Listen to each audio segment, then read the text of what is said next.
Welcome to the Human Capital Innovations Podcast, your go-to source for personal, professional, and organizational growth and development.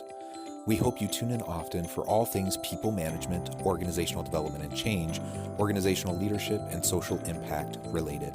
Maximize your personal and organizational potential with Human Capital Innovations Podcast.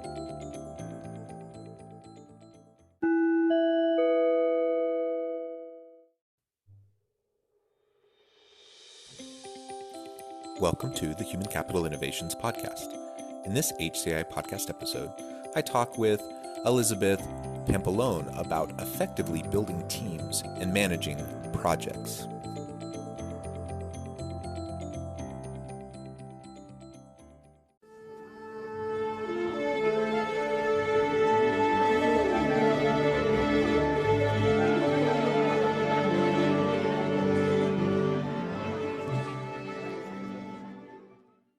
Elizabeth Pampalone, welcome to the Human Capital Innovations Podcast.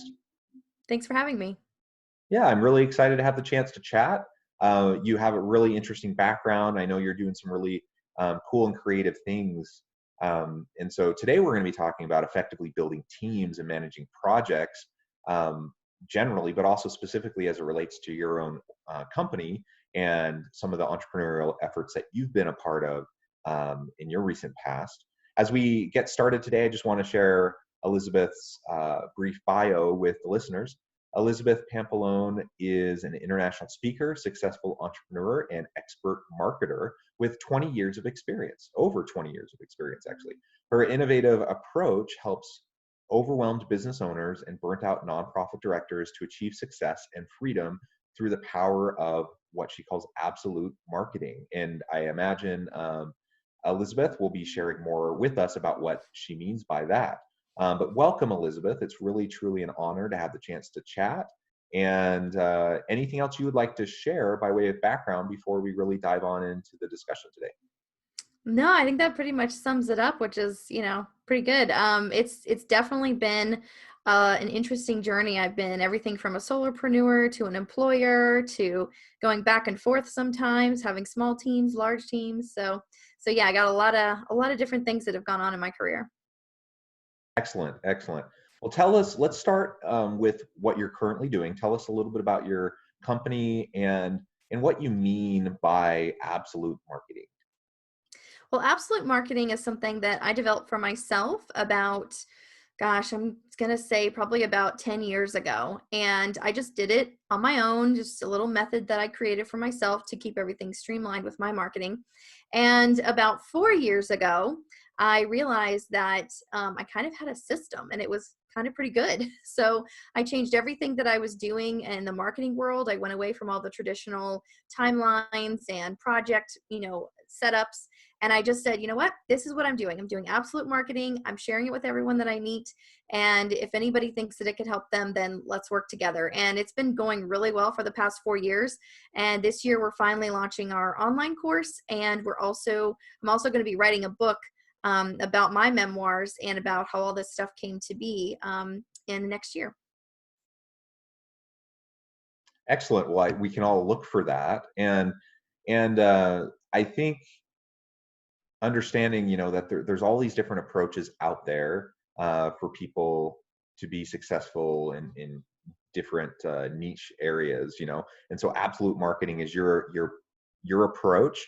I'd love to hear a little bit more about any of the specifics around that if you're willing to share it.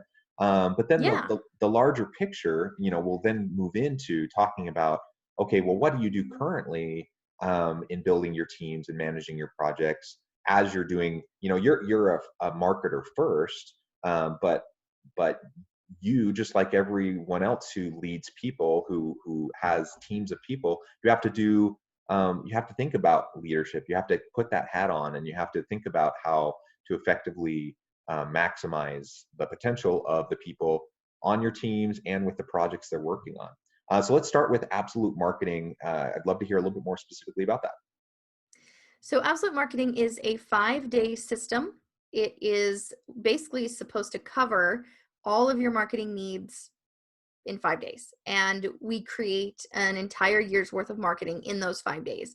So the first day we create a brand, which is everything from the messaging, mission, vision, naming it.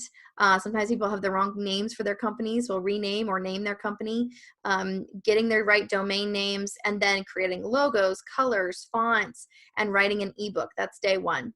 Day two is website design and build. We'll go from, nothing, no website, to a fully functional website in one day. Day three is 12 months of social media posts. Day four is 12 months of blog posts. And day five is 12 months of email sends, or 12 months of email marketing options. Or we also create funnels in those days as well.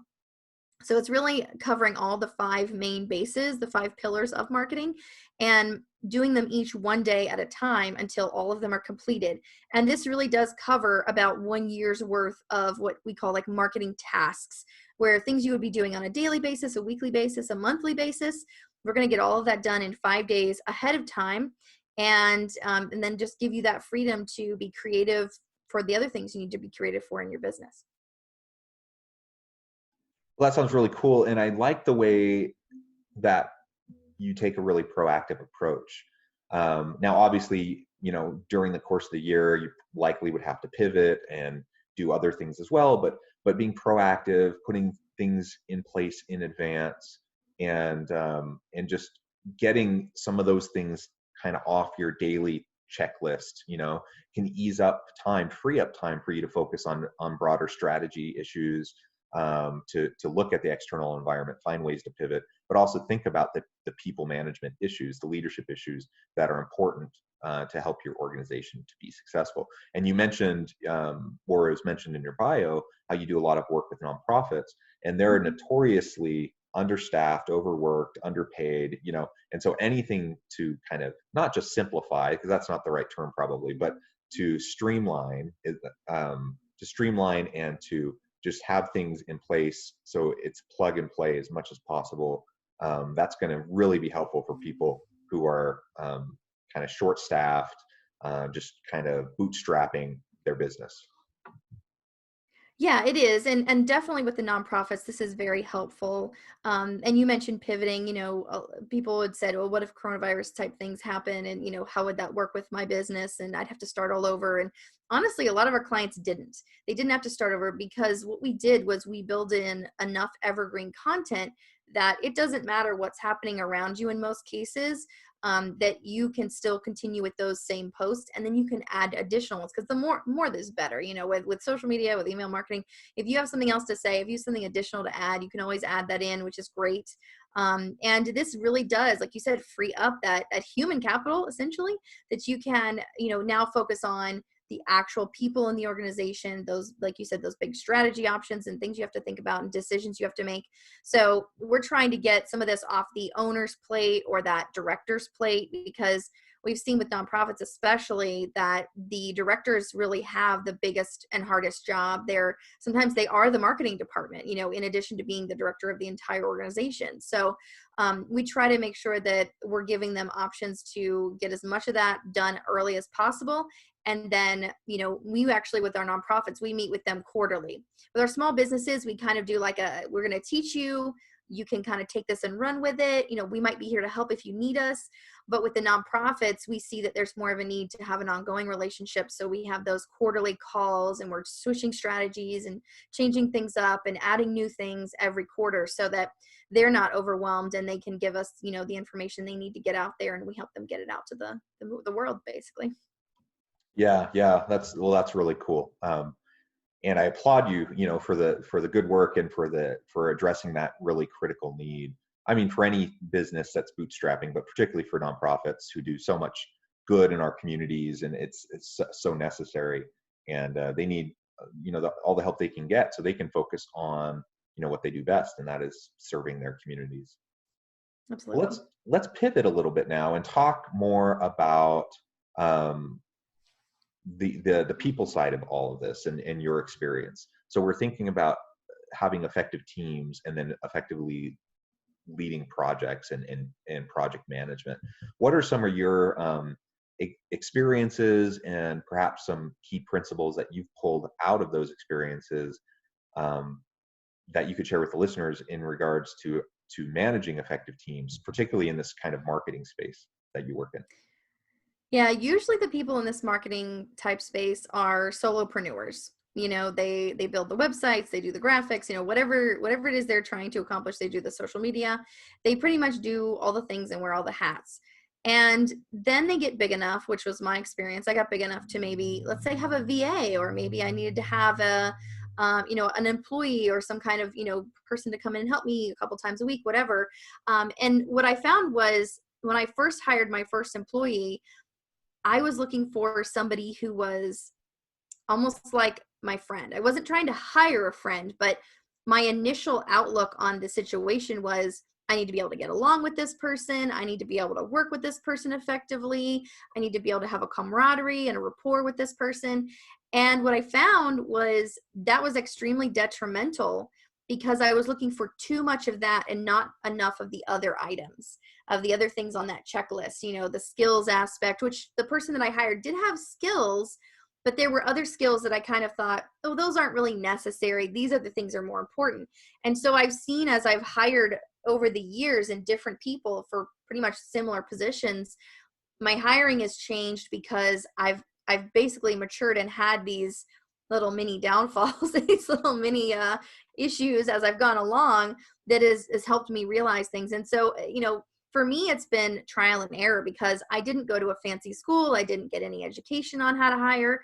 It was just, you need somebody, you got to find someone, figure it out, and so over the years, I've kind of learned what to look for and what not to look for. But I think the first, thing that I really learned the hard lesson on was hiring someone who was, I didn't even know them before I started hiring. It was just, we became friends and it was too familiar. It was too close.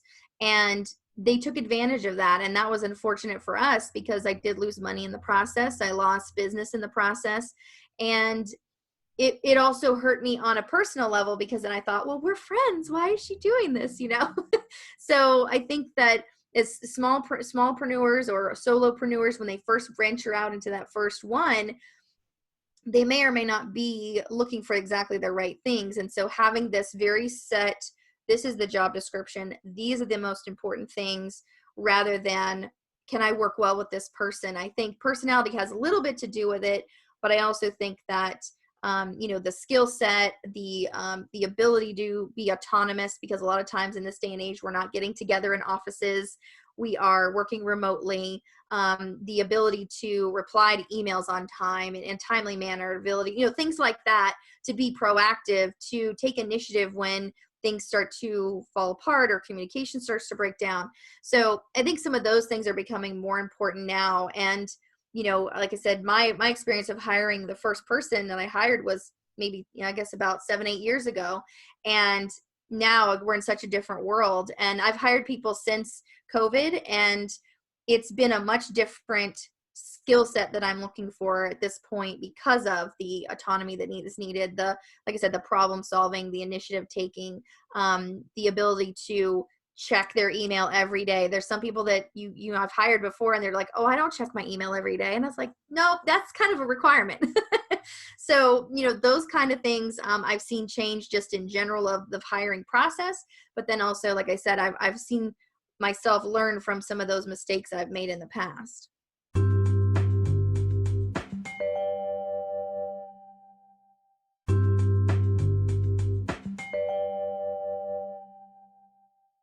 I love those examples, and what you said, in terms of just learning as you go. I think that's how it is for most people who are in leadership and people management roles.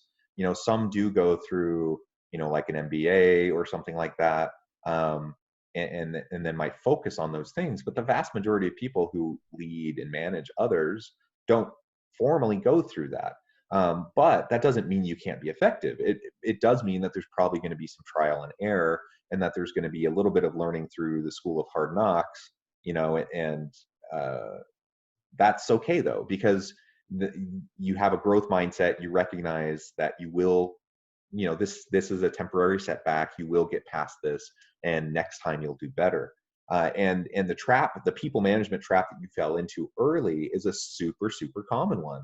And that is, people tend to overemphasize this idea of hiring. We often call it hiring for fit in the organization. And now I'm all for, being aware of people's values and hiring, having values congruence and hiring people who are going to generally fit well with the organization, with the team, with the leader.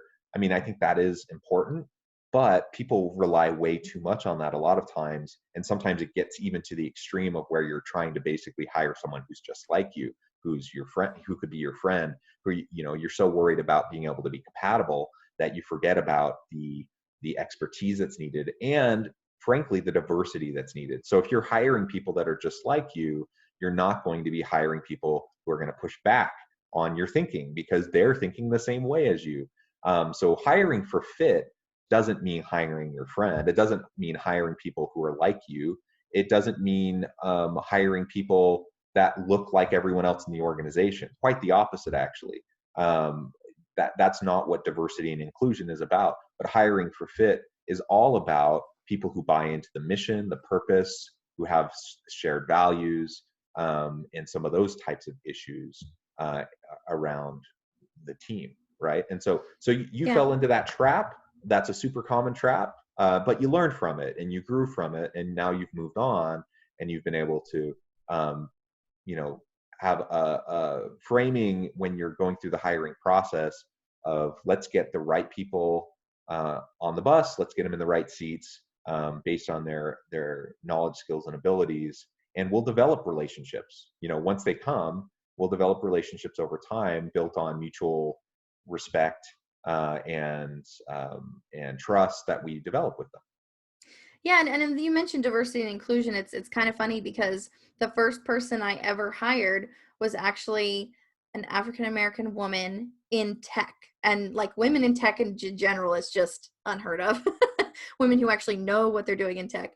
And then, this African American woman, she was very brilliant at what she did. Like I said, she had the skill sets, but there were other skill sets that were not her strong suits. And I just kind of was like, yeah, it's not a big deal. Like, but we also got along because we had some similar values. We had some similar, experiences. We were same age. Like we had all these things in common that was really what led to that relationship being too close, and so I've definitely seen that change in me as I've looked for people. Like you said, that relationship will happen.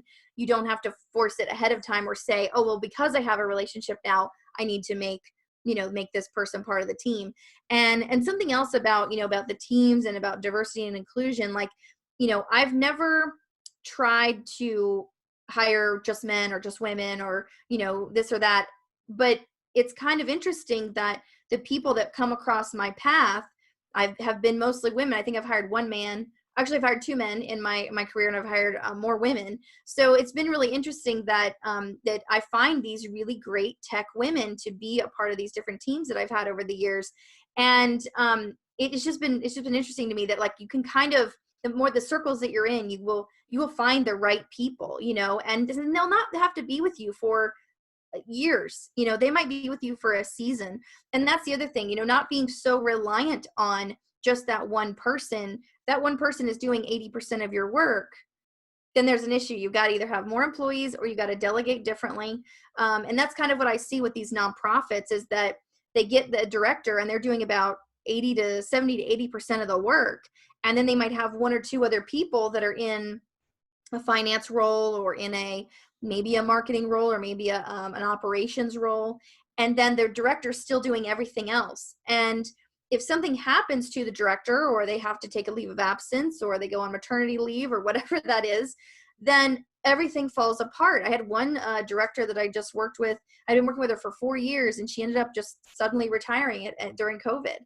And the organization was scrambling for about 3 months. And so what I've been able to do is actually go into organizations like that and say, okay, who is actually here?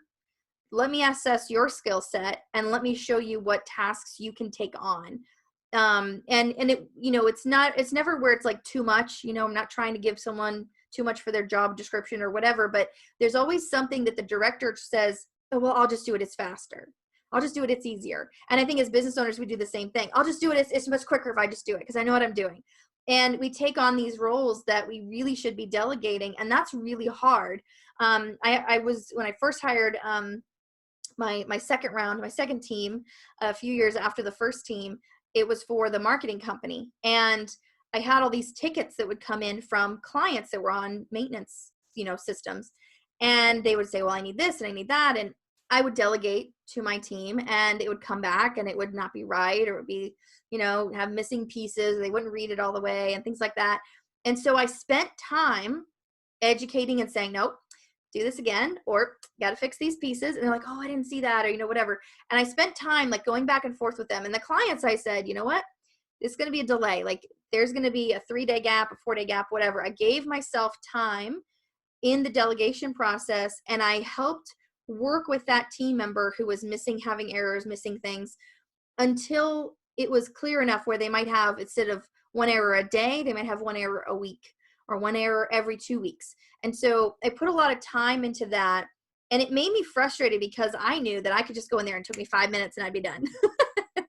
But that wasn't the point of the exercise. The point of the exercise was to build up the team, help them realize that they had, help myself realize that they had to learn too. I learned it at some point of all these things, and they had to learn it as well. And so putting my time and effort into that has now allowed me to have the freedom to do, like you said, those big picture things, because I have a team that I can say, hey, here's the 10 tickets for today.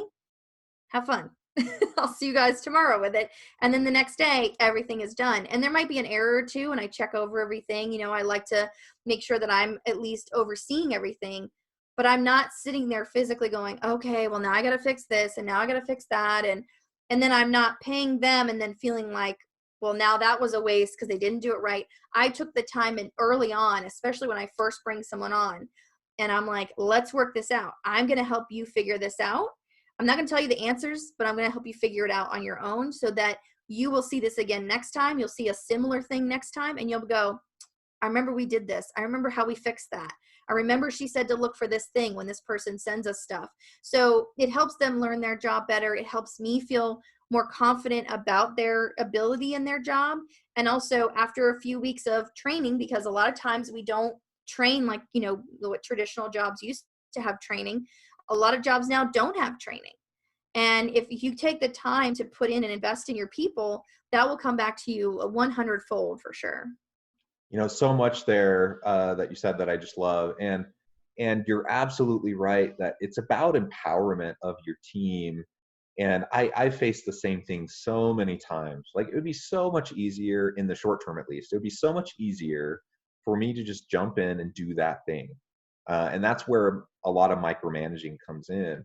It's probably well-intentioned leaders who just think, oh, well, I'll just do that because it's quick, it's easy, I can just do it. Or because they don't know how, I'm just going to help them or whatever. And so they frame it in terms of helping. But it's not helping. It's not helping your people because they're not developing the skills they need to be successful in their careers. It's not helping you in the long term. It might be easier in the short term. In the long term, though, you even if you can do it quickly, it's still taking up mental bandwidth for you to be able to keep track of all of these things. So you have to develop trust with your team. You have to develop trust in the processes, so that you can delegate and actually let go of things, free up your mental bandwidth to focus on the people issues, the strategic issues, the product issues, all the stuff that you need to be focusing on as the leader of the organization or of the team.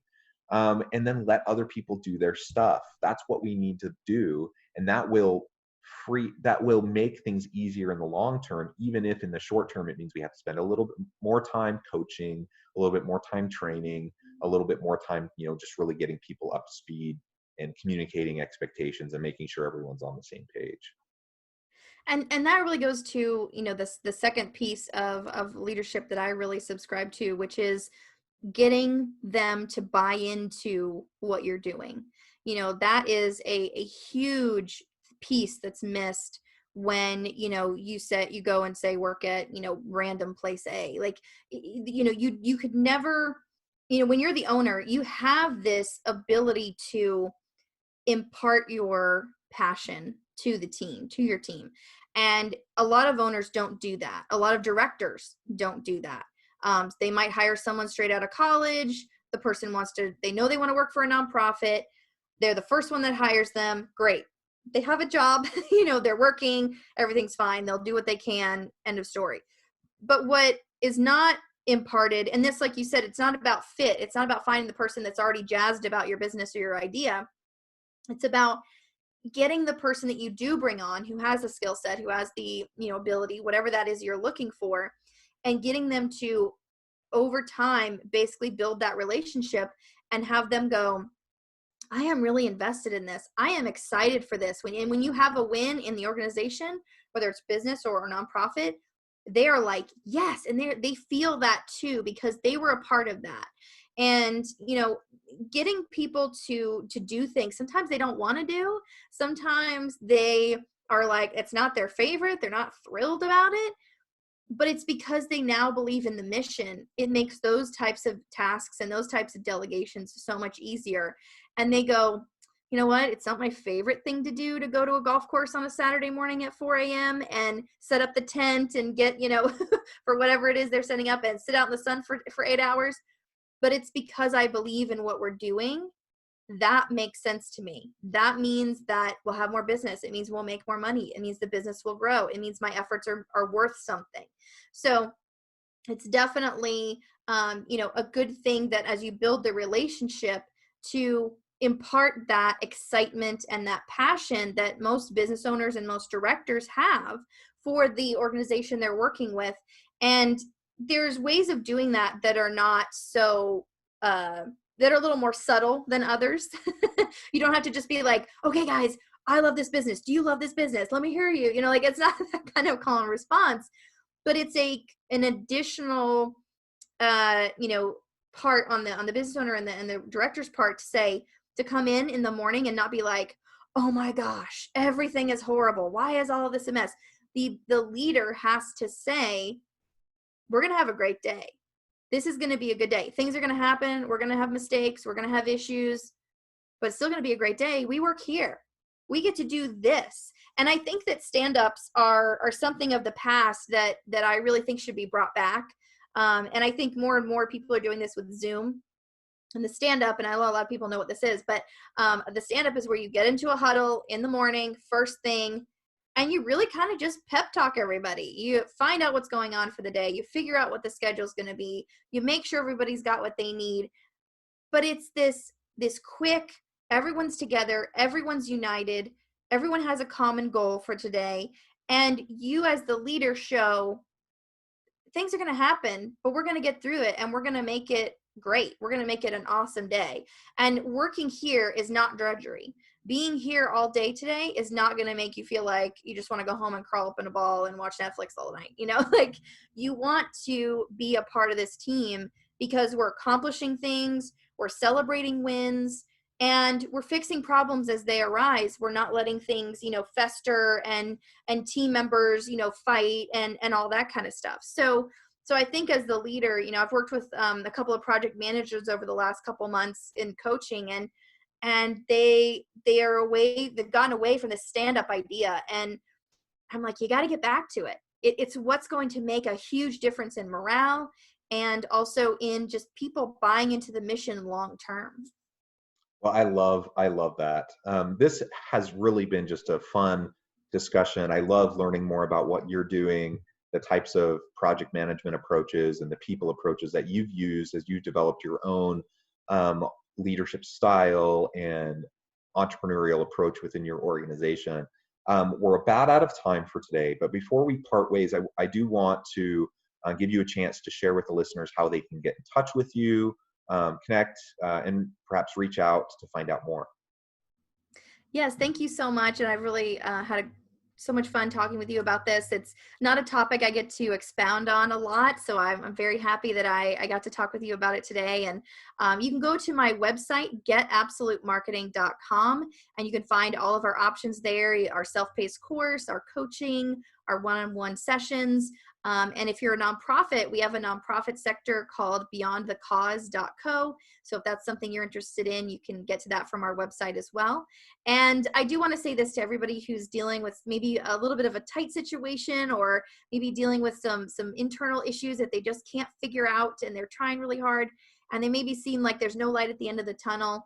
Because right now, I know that's happening for a lot of people in this space. And so I just want to say that everything is temporary. This is temporary. The next phase will be temporary, and we'll move to another phase. So just keep going, and you will get through whatever it is you're dealing with, especially with human capital. It's one of the hardest jobs and one of the most rewarding jobs you can have when you're dealing with people. And just remember that it's temporary, and it'll pass, and you'll get to a good time, I promise. Well, thank you so much. It really has been a pleasure. I really do hope that listeners will reach out to Elizabeth, find out more. Thank you for all of the insights you shared today, and I hope everyone stays healthy and safe and that they have a wonderful week. Thank you.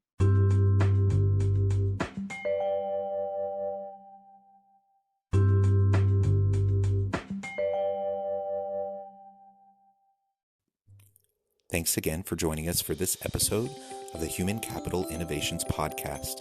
I hope you stay healthy and safe and that you have a great week.